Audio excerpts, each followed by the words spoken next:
So it's about time to start getting some vocal ideas happening here and really see where this song is heading. I've been working on my lyrics a good bit more. You'll see here in the lyrics pane, I've actually got my first verse and chorus pretty solid.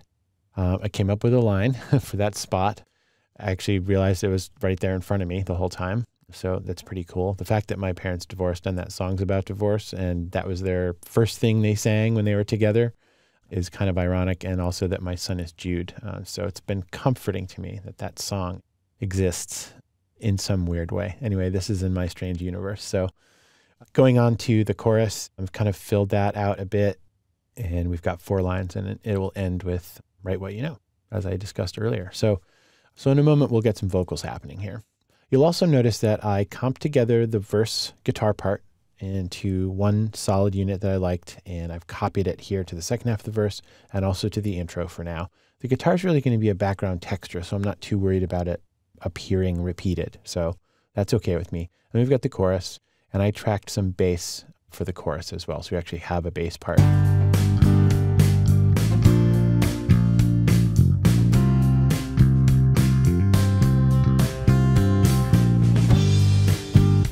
And I threw a little bit of reverb and some delay on the guitar as well. You'll see here on the pedal board, I just threw a little delay in to give it a little more space. When we get to mixing, we'll dig more deeply into all these things. I just wanted to kind of fill it out so it sounded better while I was trying to sing. And I also arranged the colors in a little bit of a more pleasing palette. So over here in the vocal track, you'll see this is the vocal track that came with the songwriter template. So it's already kind of got some plugins going, a de-esser and a compressor and some EQ. A little bit of reverb and such going on there. And that's just for monitoring while I sing. That won't get recorded that way. All of these things could be taken off after recording and you'd hear a completely barren vocal. So finally, one more thing to add to our organization and also as we're going forward, help with arranging the song and building it out even further. And that is the marker track that you can hide and show by clicking this little flag with the marker. What this does is allow you to create markers in this ruler that you can label as sections of the song. So no matter where you are and where you're scrolled to, you'll always know whether you're in the verse or the chorus or what have you. And they're very editable afterwards, so I like to throw them in pretty early. I'm going to send the playhead back to the beginning with return. This little plus button here creates a new marker, so click, and then I can double click where it says marker 1 and call it intro. Use my period to go ahead to bar 9 where the verse begins. Click another, double click. Verse 1, and then we'll head over to the chorus and create a new one again and double click and say chorus, maybe chorus 1. I don't even know how many choruses we'll have yet, so that's good for now. And then maybe just for the sake of argument, this is our arrangement as it currently stands. I'm just going to write out. Great. Again, no matter where I'm scrolled to, I can always tell which section I'm in of the song. So it helps quite a bit if you're zoomed way in and you're trying to figure out where you are. It's a great way to know quickly. And command left arrow to zoom down and get this how I want it to look. There we go. Cool. So I'm ready to get to some vocals here. I'm going to arm the track. My levels are already set. I set them before we started, so I just want to make sure nothing's clipping. Make sure that this is turned up but not too high. This is my monitoring volume, but it's good to make sure that we're not actually clipping.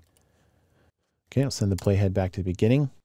I'm going to turn my cycle region on for verse and chorus because that's what I'm going to sing. And when I hit record, it's going to give me 1 bar of pre-roll, and then I'll be ready to start singing. Okay, so I want to have my lyrics open so that I can refer to them. And I don't want the metronome to play because I already have a drum part and everything else. So right after I hit R to record, I'm going to click off on the metronome to silence it. So here we go.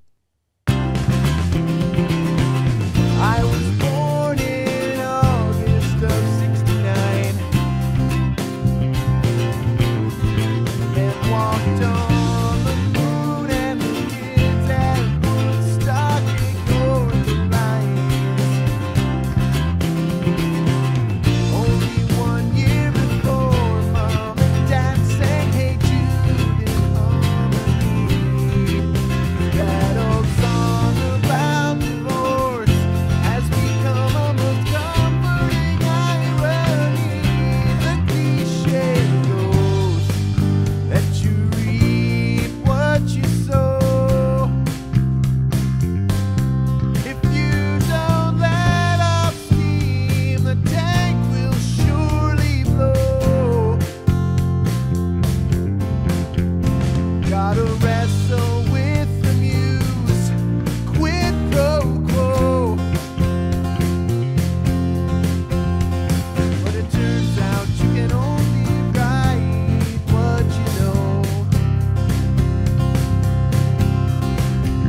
and hit spacebar to stop recording. And that actually came out pretty good. I'm sort of happy with it. We can do some editing and work with that a little. I heard a few kind of pitchy moments in there. You may have as well.